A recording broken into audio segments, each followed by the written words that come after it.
Okay, what fats are actually bad for you? Because most people, the majority of people, don't actually understand what makes some fats healthy and good for you and what makes some fats bad for you and unhealthy. Alright, I'm going to break it down comprehensively in this video, and by the end you'll fully understand dietary fat and how it affects your health. Okay, so we've got 4 different types of fatty acids. Okay, we've got saturated fat, monounsaturated fat, polyunsaturated fat, and trans fat. Okay, so all fats are chains of carbon with hydrogen on each side of the carbon. Okay, and basically saturated fat is where there's hydrogen on every single carbon. Okay, and it's one long straight line. Okay, that's saturated fat. And that's why it's called saturated fat, because every carbon is saturated with the hydrogens. Okay, so that's how they get the name for it. Then you've got unsaturated fat, which has at least one double bond, which means that 2 of the carbons aren't connected to any hydrogen, they're double bonded to each other like that. So normally it's a single bond with hydrogen bonded singly to each carbon, right? And it's a single bond, but these are double bonds because there's no hydrogen, so that's the double bond. Okay. So it's just 2 carbons together. That's unsaturated. Trans is when an unsaturated fat is partially hydrogenated to become saturated, but the hydrogens are like on opposite sides, so it's not fully saturated. But in the structural sense of the molecule, it makes it straight, just like saturated fat. So because the double bond isn't saturated with hydrogen, that's why it's like a kink. So if you were to look at the structure of unsaturated fat, it's got a kink, whereas saturated fat is straight. It's a solid line because it's straight with the hydrogens keeping it straight. But when there's a double bond, it bends, so it kinks basically. But trans is when it's got like there's a hydrogen on one side of one of the on one of the carbons, and then the other carbon's got like another hydrogen on the other side. So basically what it means is that it's not fully saturated, but it makes it straight. Okay, so because of this, saturated and trans pack tightly together. When they pack into oil or whatever, it's because they're straight, they sit really closely together, so they're more dense. So they're solid at room temperature because of that. So butter, coconut oil, beef tallow, those sorts of things, basically animal fat with coconut oil, those are the sources of saturated fat, and they're solid at room temperature. Unsaturated fat are liquid at room temperature. So that's like olive oil, vegetable oil, or seed oils and whatever. So they take up more space because of the kinks, so they don't pack as tightly. Alright, so they're less dense. Okay. Then there are technically about 400 to 500 different fatty acids.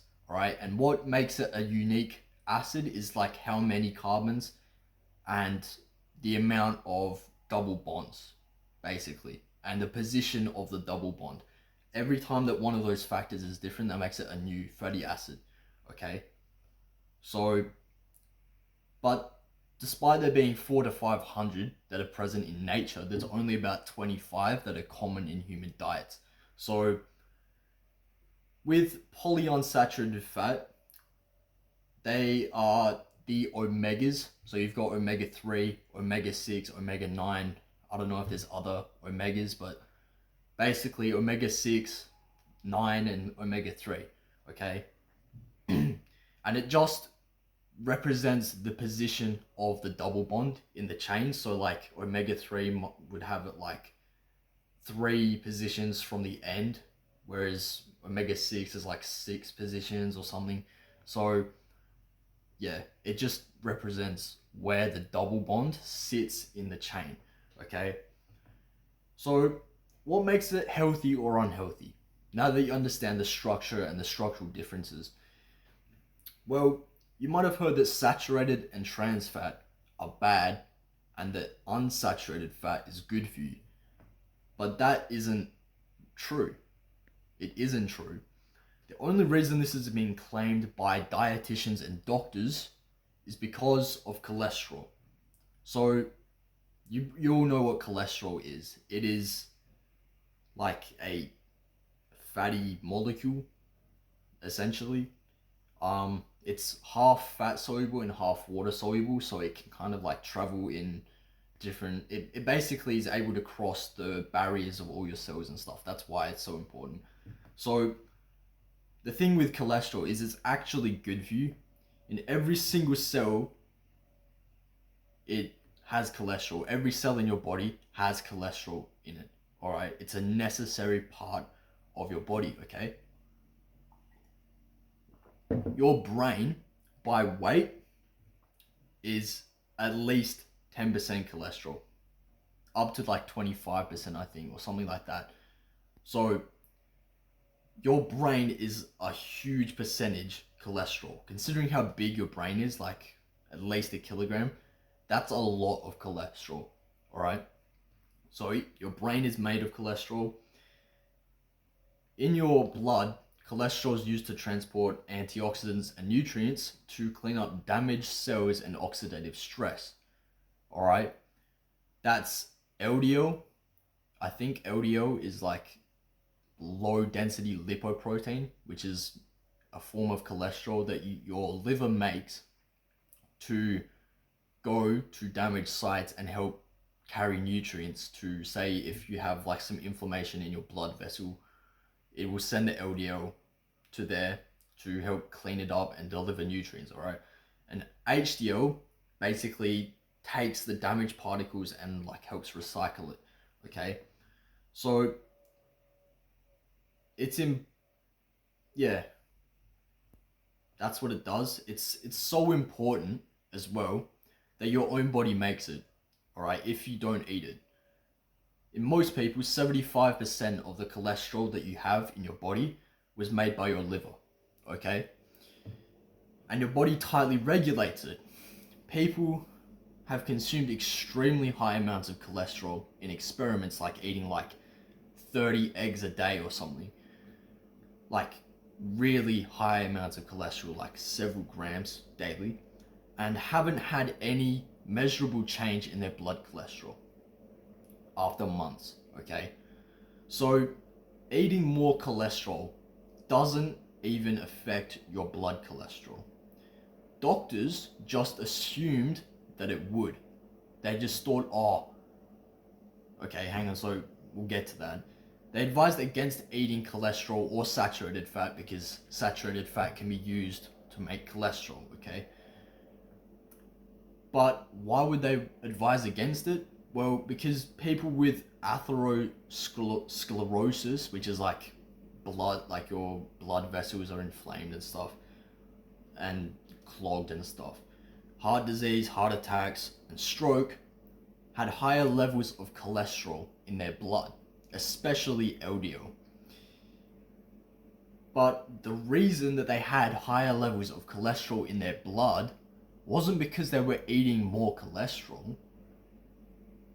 It was because their arteries and heart were suffering from inflammation and cellular damage, okay?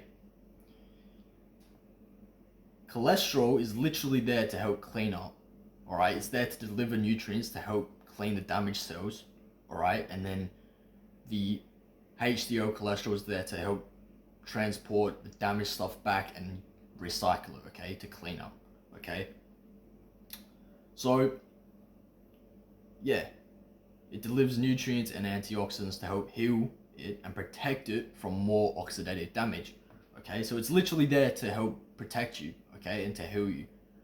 That's what your blood cholesterol does, basically, okay? And they basically assume that because there's more cholesterol in their blood, that cholesterol is causing the diseases, but it's actually reactive oxygen species and advanced end glycation products from inflammatory diets and insulin resistance that are causing the damage, okay? Now we'll get into that, but cholesterol is going to then clean it up, so the liver produces more low density lipoprotein, LDL, to combat the oxidative stress and to help protect your body and like your blood vessels from the damage, okay? So while high LDL and oxidized LDL are indicators of disease, all right, they are literally just there to protect you. They didn't cause it, okay? So that's the real problem with the whole cholesterol thing. Eating cholesterol is not bad in the slightest. In fact, it's good. You should eat cholesterol. It's beneficial. It's when you have damaged arteries and heart, like damaged heart vessels, that's when your liver will start making more LDL to protect it and help clean it, okay? So that it won't, to stop it from killing the cells in your arteries and stuff, okay? So it's literally there to protect you, all right? So they are indicators, but it's only indicators. It's indicating that your body is fighting off some damage caused by reactive oxygen species, okay? So the way that doctors see it is that if you eat meat and eggs with cholesterol, that'll raise your cholesterol, and that causes you to have heart disease, stroke, arterial calcification, and plaque and stuff. But how it actually works is oxidative stress, like reactive oxygen species, which are like chemicals that cause oxidative damage to your cells and membranes. Inflammatory cytokines, which tell your immune system to get active, and AGEs, which is advanced glycation end products, they damage your heart and arteries. The liver raises LDL production to clean up and protect, and then as well, LDL can be oxidized from the reactive oxygen species. So the LDL goes to clean up, but it can be oxidized from it, okay? So and that's harmful as well, because oxidized LDL can build up in your arteries, but it's not because of the cholesterol, it's because it was oxidized by reactive oxygen species, okay?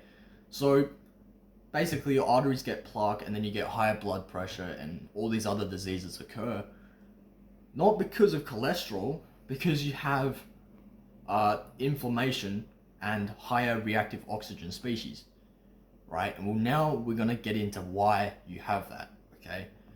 So then what's causing the insulin resistance and the reactive oxygen species and mitochondrial dysfunction and all of these sorts of things? Well, that would be unstable, easily oxidized polyunsaturated fat, like linoleic acid, which is found in vegetable oil, seed oils, like that's it, like corn oil, canola oil, rice bran oil, wheat germ oil, soybean oil, like basically all those things are basically high in linoleic acid from these seeds and such. And when you consume too much of these, especially the linoleic acid, they accumulate into your mitochondrial membranes, okay?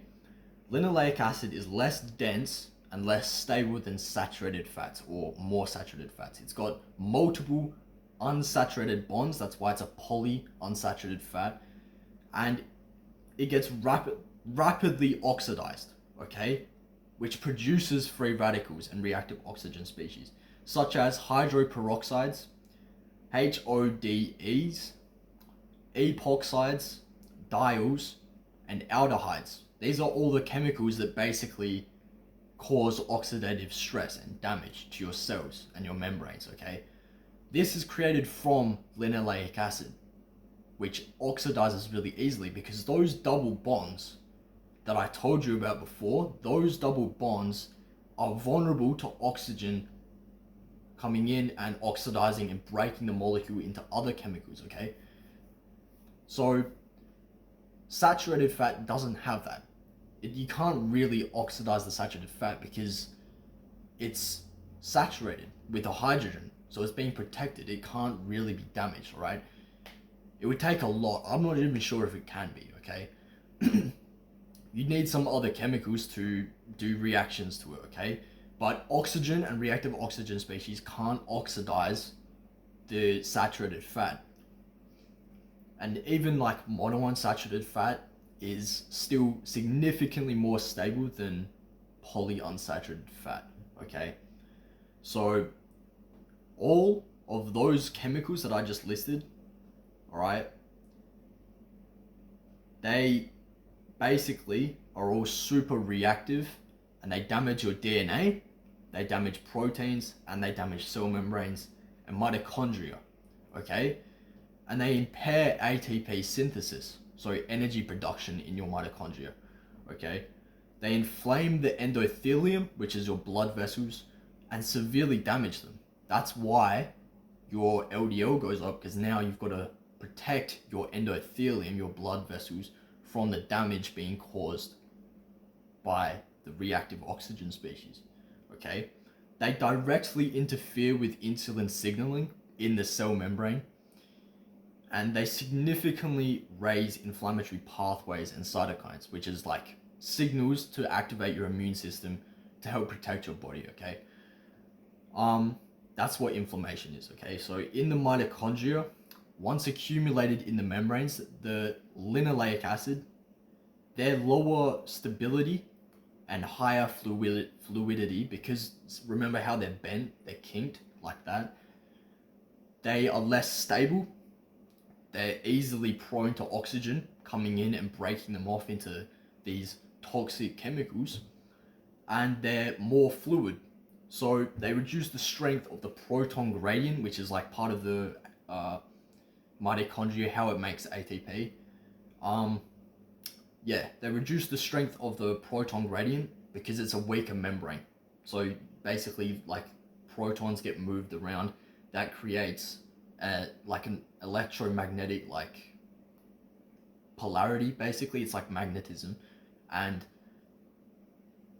you know, the positive on one side, the electron transport chain, basically that spins a protein called ATP synthase, which spins and makes ATP. All right, it's like a electromagnetic engine basically in your mitochondria, which is pretty cool. But basically you need a proton gradient, and when the fat isn't saturated, when it's polyunsaturated like linoleic acid, it's too weak because it's unsaturated, right? It's got these bonds that are weak and it's like less stable, okay? This means that the protons don't stay on like it's weaker because there's less, it's not strong enough, okay? So it's not, how do I say it, like it's not holding the correct like polarity. It's not, because obviously they want to move to the other side.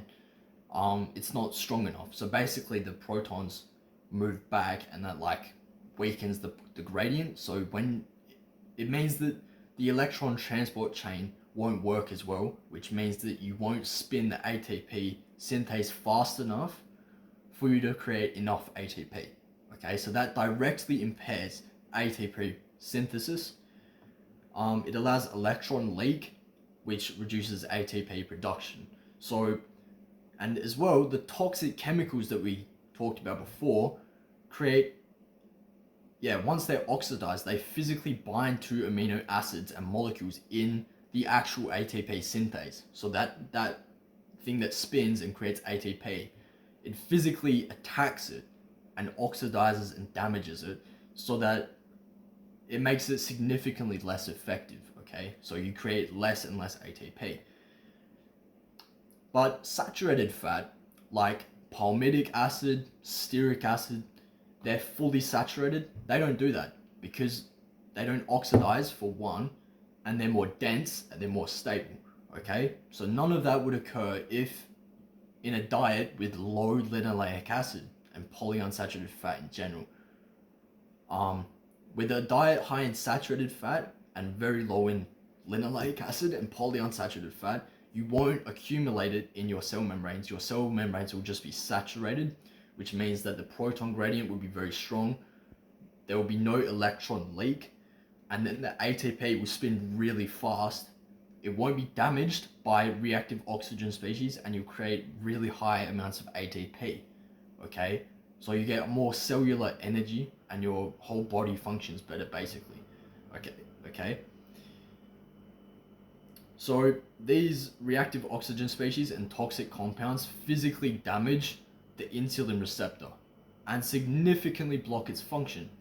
They also reduce, it blocks GLUT4, which is a glucose transport mechanism. So for glucose to enter the cell, you need the insulin receptor and GLUT4 to be working properly. So when they don't work, that creates insulin resistance.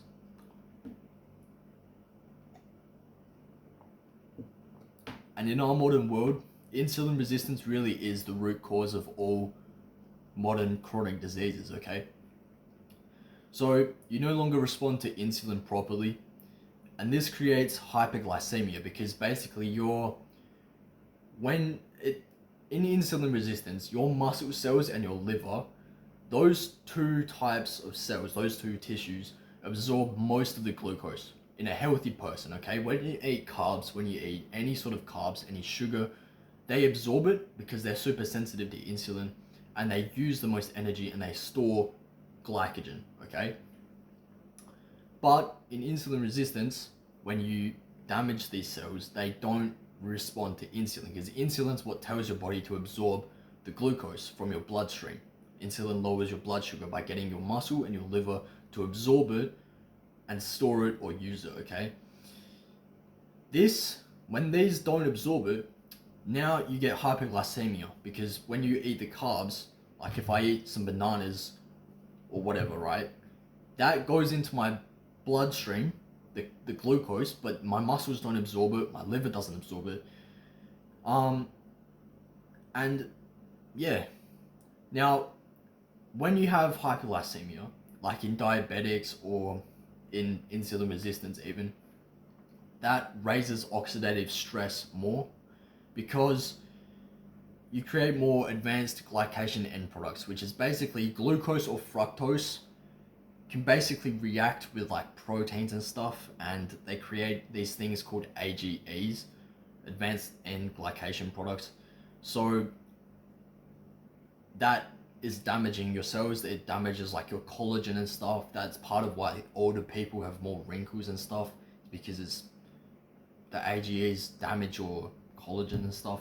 So basically, polyunsaturated fat is mostly bad, but not all polyunsaturated fat, because there's omega-3s, and I know you think omega-3s are good for you, okay? And they are. Your brain needs DHA, which is an omega-3 from fish and eggs, okay? There's omega-6. You might have heard omega-6 is inflammatory, it's bad. Linoleic acid is omega-6, and it's inflammatory, which is true, it's bad. But there's a fatty acid called arachidonic acid, which is also an omega-6, but that's necessary for brain development, and it's found in eggs and fish. So that's good for your brain. Arachidonic acid is good, but it's omega-6 and it's polyunsaturated. So although polyunsaturated fat, I've said many times in my videos they're bad, the reason I say that is because the sources of polyunsaturated fat that you'd think of are like vegetable oil and seed oils. That's bad for you, okay? But the polyunsaturated fat in meat, in eggs, in fish, that's good for you. So there's another omega-3 acid called ALA, alpha linoleic acid, which is obviously different from linoleic acid. It isn't even useful for anything. It's literally just a polyunsaturated fat that can be converted to DHA and EPA at about 5% efficiency. So for every 10 grams of ALA that you consume, you might make 500 milligrams of DHA or EPA. Now, ALA comes from nuts and seeds, but it doesn't do anything. You don't need ALA at all, all right? The only reason you can use it is because you can make DHA and EPA, which is what's found in fish and eggs, and that's what's used in your testicles, in your brain, that's necessary. So they're subsequently beneficial for fertility and brain health, okay? So all saturated fat is good for you.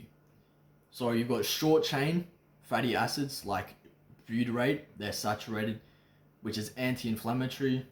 You've got medium chain triglycerides from coconut oil, MCTs, and they're very good for you as well. They get burned for energy immediately. They increase thermogenesis, right? They're good for you, okay? Then you've got longer ones like palmitic acid and stearic acid from meat, eggs, dairy, and fish, which improve mitochondrial function and increase insulin sensitivity, okay? So all saturated fat, no matter what, is good for you, okay? And yes, we can make cholesterol from saturated fat, but like I addressed before, cholesterol is good for you, and it's not bad. So all saturated fat is good.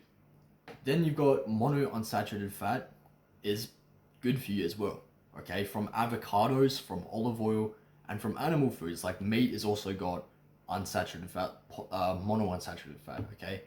It's also in nuts, like macadamias or walnuts or whatever. This is good for your cell membranes, though it can become oxidized with heat. So if you cook your food in olive oil, for example, it can become oxidized because it still has a double bond.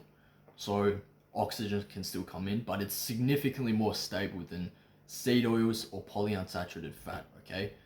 So yeah, olive oil isn't the best to cook with, but it's way better than any vegetable oil, okay?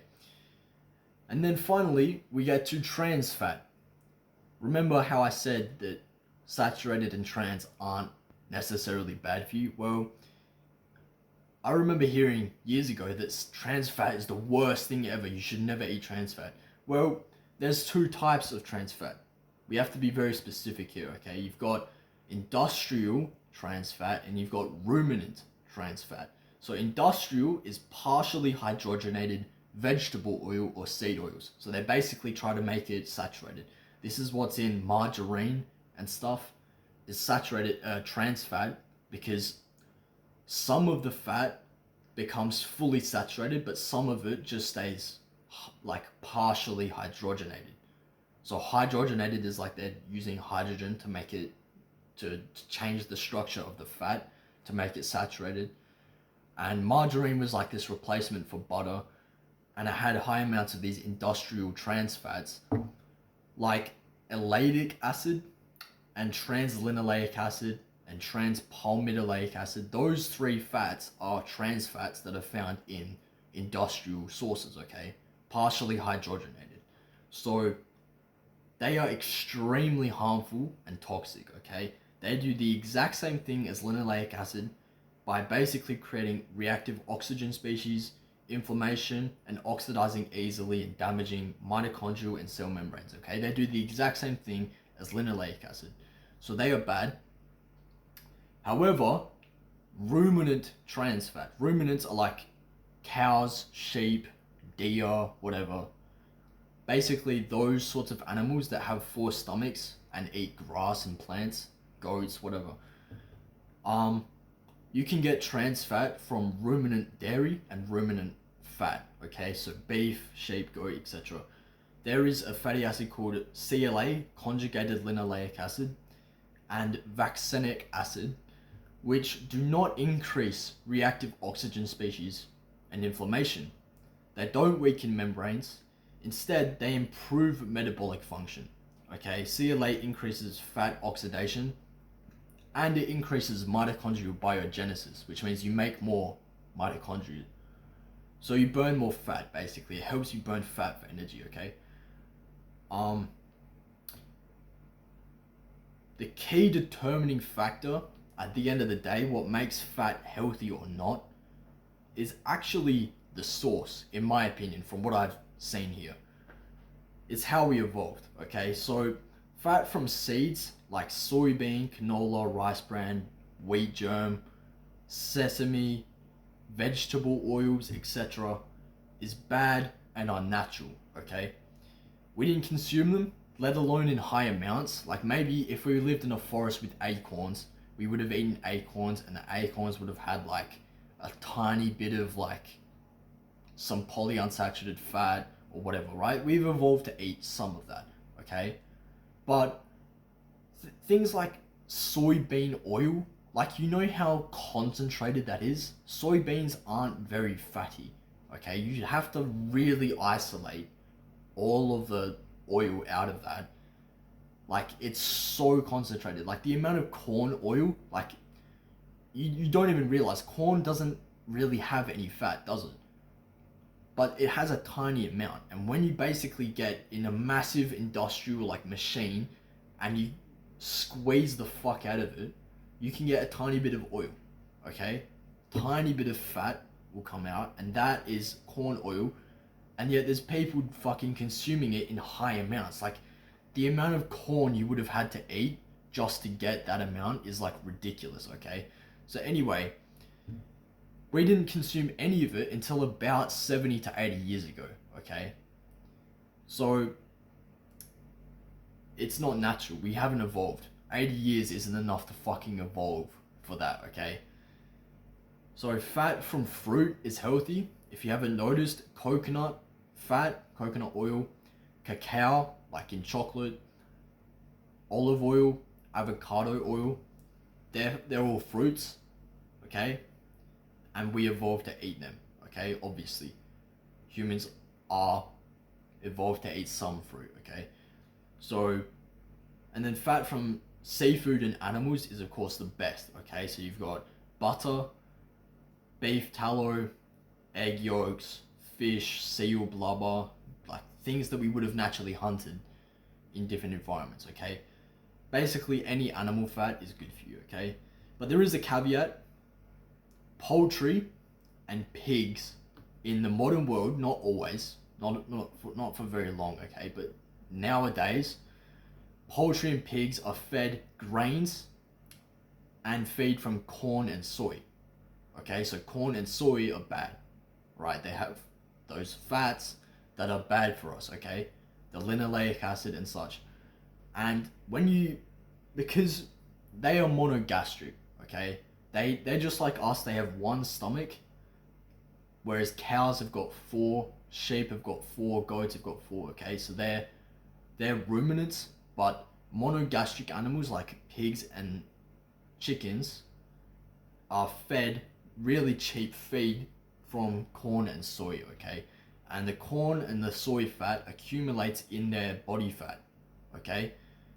Making them fatter, but also meaning when we eat fat off of a pig like bacon, we accumulate it as well, okay? And yeah, we can't, because the cows, the ruminant animals, they have the ability to convert it to saturated fat, okay? They can convert unsaturated fat to saturated, okay? But we can't, or we don't, okay? So unless the pigs and the chickens are free range and not fed like standard feed, then eating fat from them will have high linoleic acid. That's why you should really focus. Like if you're gonna eat that, you might as well just eat only free range. Otherwise, if you can't find any free range pork or free range chicken, then you might as well just eat beef and lamb and fish even, okay? But even fish like a monogastric. So you've got salmon. Most salmon is farm raised, and once again they're fed exactly the same shit. They feed them corn and soy based feed, like they give them pellets basically. All right, and it's stupid because they also accumulate in their fat. Okay, so the salmon from farms is bad as well, just like pigs that are kept in cages and fed bullshit. Just like chickens kept in cages fed bullshit. It's all the same stuff. You don't want to eat that, okay? I'm not advocating for those things. They're not good for both the well-being of the animal and for the nutrition that we get from them and the health of the animal as well, okay? So those are obviously bad. But other than that, animal fat is the most optimal. The best ratios for fat in your diet is about 50% saturated, 40% monounsaturated, and 10% polyunsaturated, okay? And of the polyunsaturated fat, nearly zero should be linoleic acid. Ideally under 1% should be linoleic acid, and should predominantly consist of arachidonic acid from fish and eggs.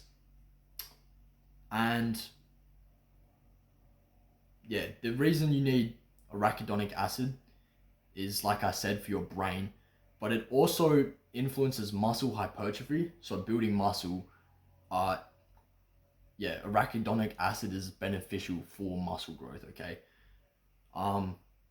And the rest of it should be DHA, DPA, and EPA, which are 3 animal-based omega-3 fatty acids from eggs, seafood, meat, and they're used in your brain and your testicles, okay? So obviously that's good, okay? And then some trans fat from dairy or beef tallow, like conjugated linoleic acid or vaccinic acid, will improve your fat burning and improve your health in general, mitochondrial function, your energy. Okay, so that is the healthiest fat you could possibly eat is meat, eggs, dairy, seafood, and fruit fats like avocado or coconut. And that's it. No vegetable oil, no seed oils, not even nuts.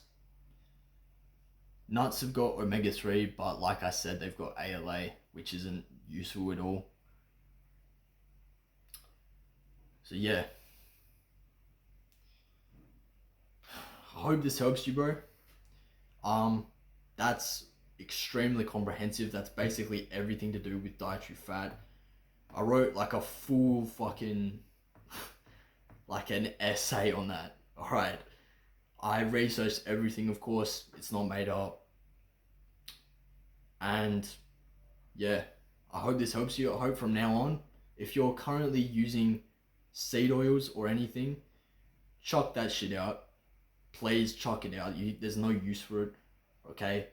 If you've got a bike or something and you want to like grease up the gears, then you could use vegetable oil for that, because that was its original purpose, alright? Like if you get those canola oil spray cans and you spray that on the gears to lubricate it, that works just fine. But don't fucking eat it. It's not good for you, alright? It was originally engine oil used in World War II, you know, canola oil, okay? You don't need it in your food. Like, you should never eat that stuff, okay?